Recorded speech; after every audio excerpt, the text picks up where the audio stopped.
Most business owners will sleep through the next 5 years and wake up obsolete, but don't be one of them.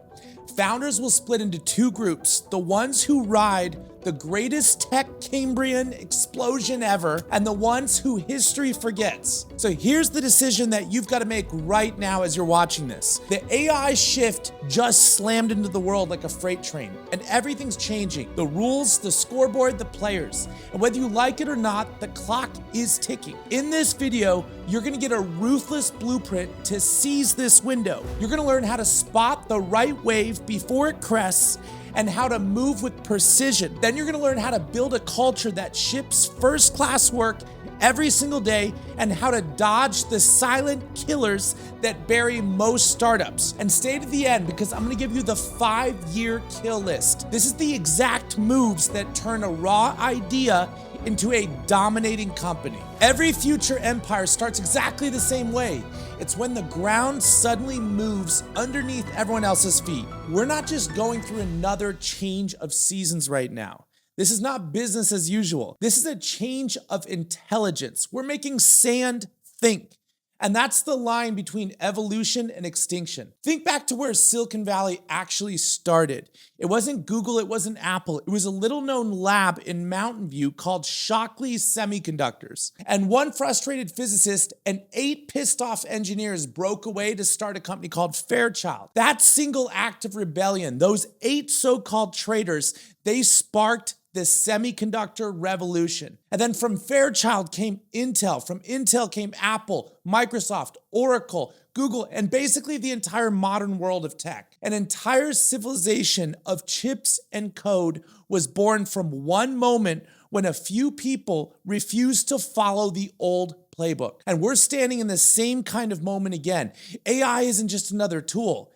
It's a terrain change. It's like the invention of the transistor all over again, but just like Jensen Huang from NVIDIA says, it'll be much larger than the internet itself. Every industry, education, law, healthcare, finance, logistics, media, they're all quietly being rebuilt on a new substrate. It's where code writes code, and it interfaces and evolves by itself, and then distribution happens through agents that never sleep. And the big players, they're choking, not because they're dumb, but because they're heavy. There's bureaucracy, policy, legacy code, executive suites. They're built for stability, not speed, and that's a death sentence during a platform shift like this. That's your opening. Your weapon isn't just another app. It's a new delivery of value, 10 times faster, 10 times cheaper, and 10 times clearer than anything that exists right now. Because here's the rule: if it's not dramatically better, it dies in the noise of our modern world.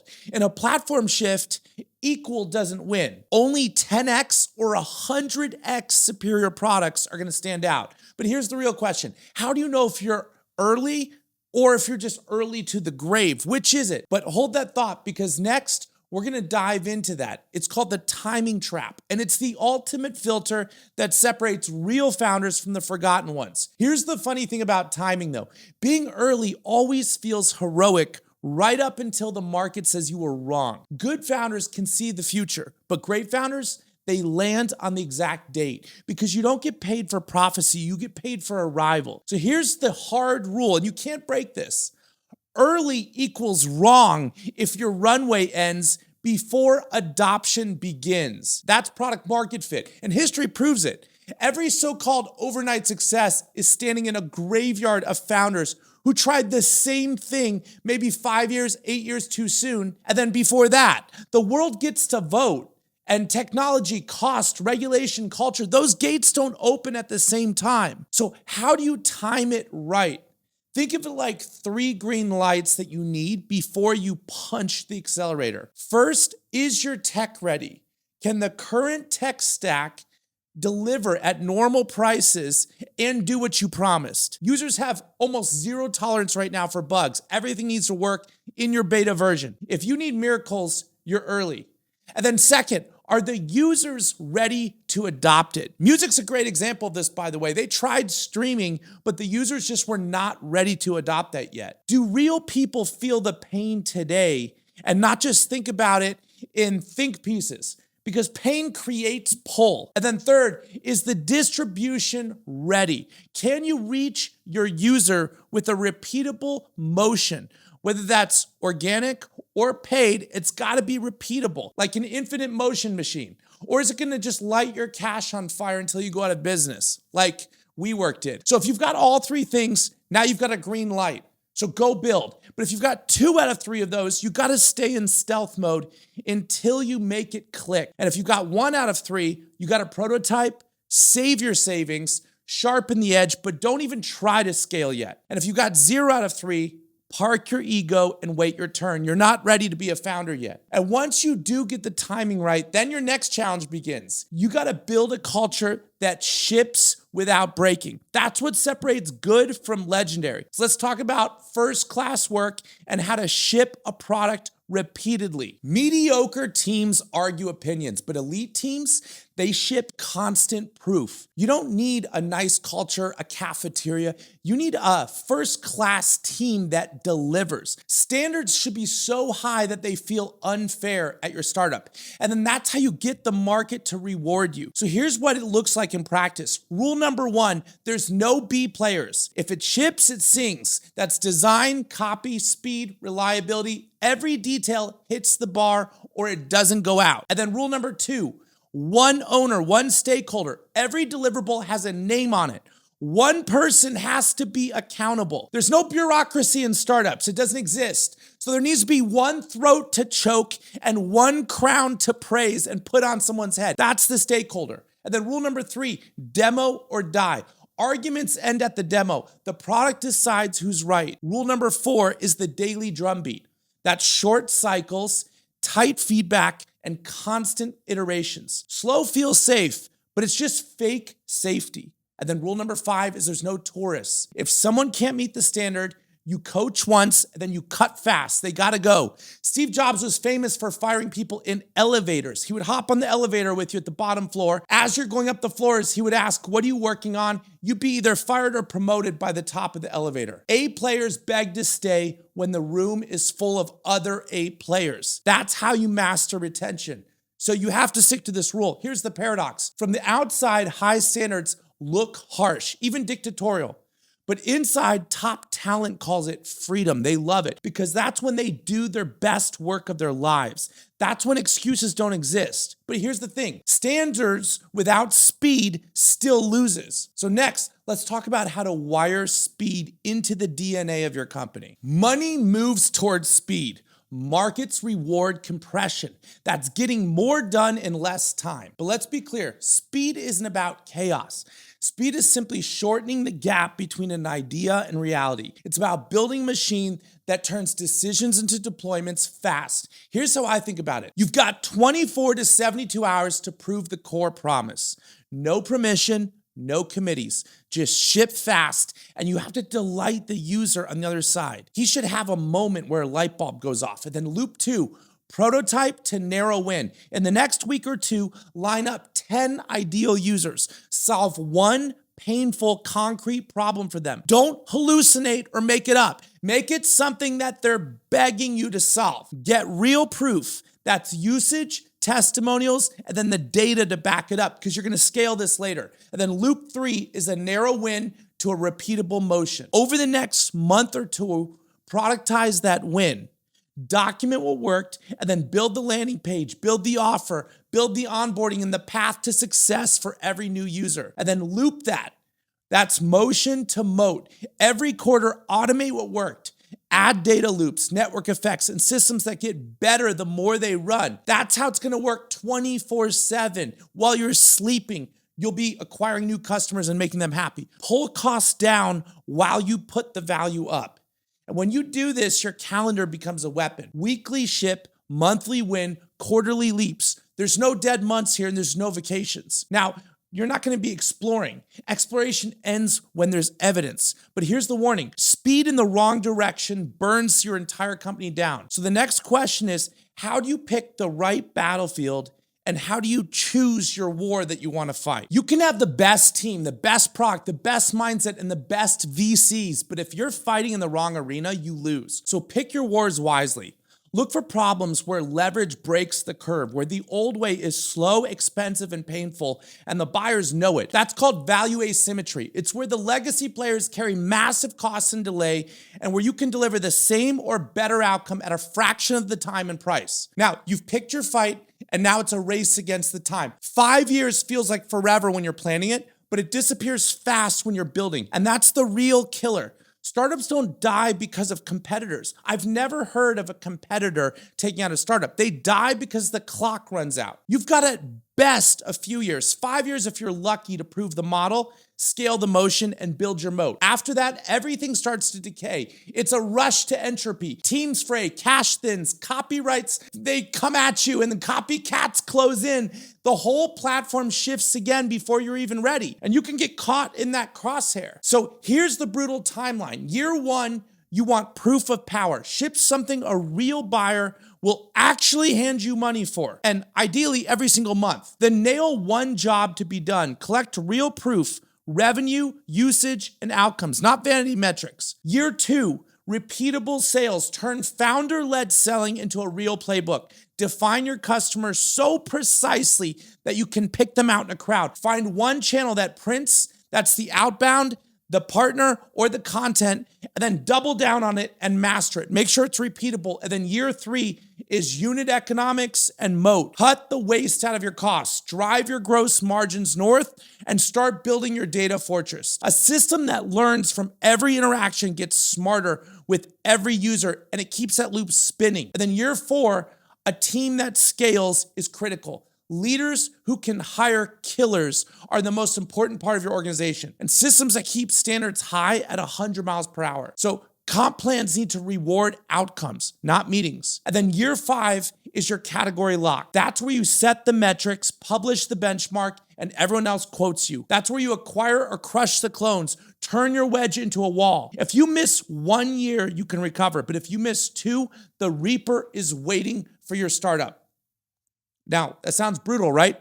And that's good, because next we're going to talk about the operating code that lets you thrive under that pressure. Leadership is just standards and judgment under fire. That's all it is. So let's break that down. It's first principles, right? Don't inherit the assumptions of other people. Diagram the problems from scratch. That's physics, code, incentives.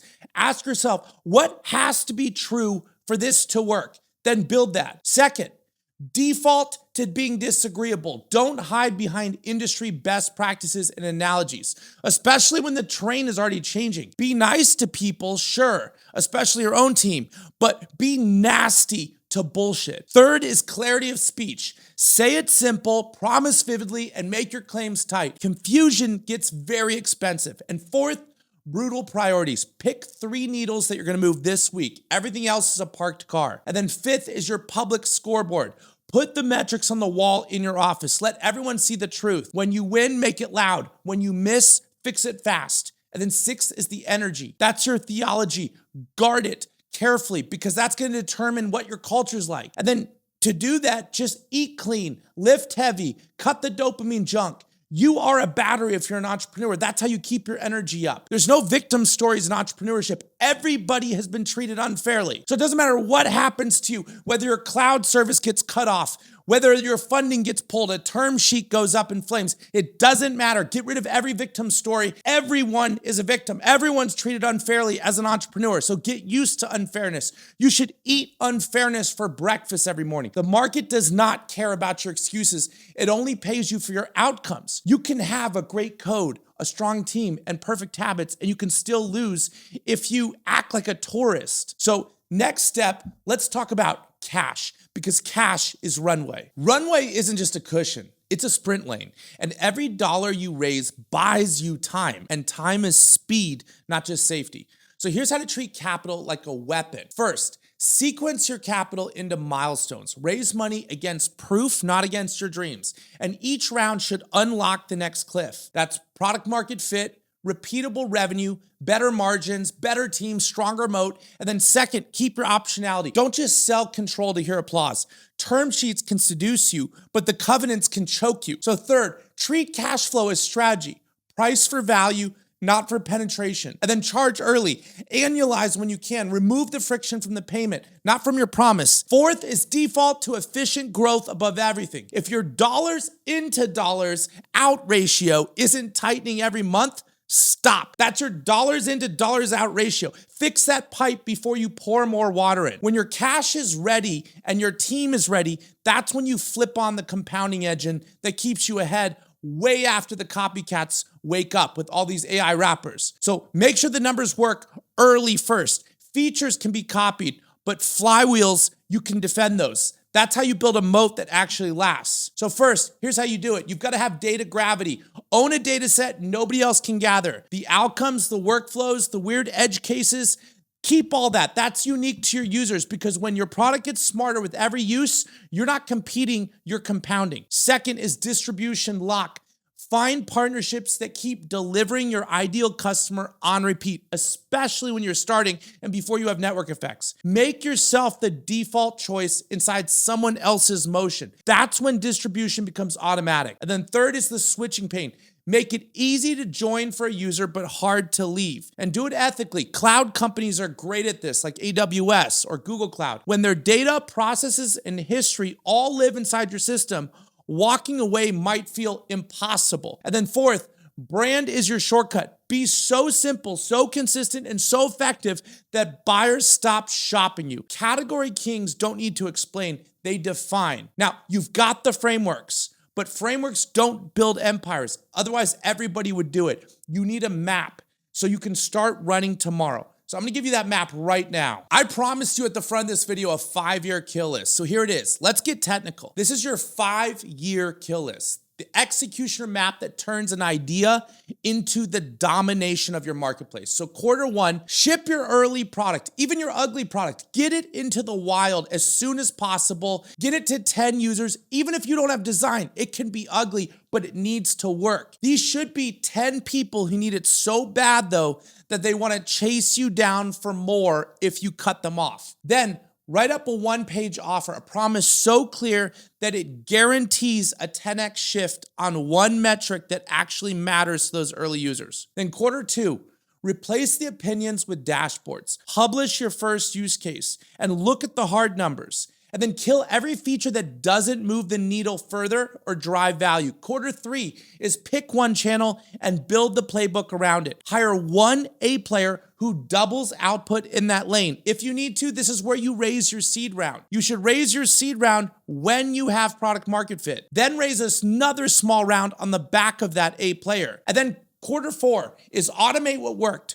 Cut your cycle time in half. Launch version 2 then. This can be your designed version, your pretty version, and it has a moat and a seed in place. And then start capturing the data, the network link, the key partners. And then year 2 is stack 3 more case studies. Prove your CAC to LTV ratio. That's your cost of acquisition to the long-term value ratio in the real world. And step out of every sale that you can run from a playbook without you. You want to start removing key man risk in year 2. And if you're the founder of the business, you're the key man risk. Year 3, drive up your gross margin. That's how you add support automation or agents that deflect tickets before they hit your team. That way you can keep your team small and nimble like Spartans and get your data flywheel spinning. Every new customer makes the system smarter. Year 4, you've got to promote your killers, your A players. Buy a small competitor for their data if you need to. Get a distribution edge. Then publish the category benchmark report that everyone starts quoting. Year 5, you're in your stride. Double down on your moat. Expand your pricing power. Name the category and plant your flag. Own the word your buyers type online. Miss nothing. If you fall behind, compress that time. Cut the drag. Always be raising your standards and then push that tempo because in this game, speed is survival and precision will win the war. This is your time. You've got 5 years left or less. The ground is shifting before your feet, so do not try. Take the high ground. The window is open. All the incumbents are slow. Now is your chance to disrupt them all. If you want the tactical deep dive, the exact blueprint for execution, keep watching my next video right here. And then smash the subscribe button, ring the bell. This is the builder's era. and I'll see you in the trenches.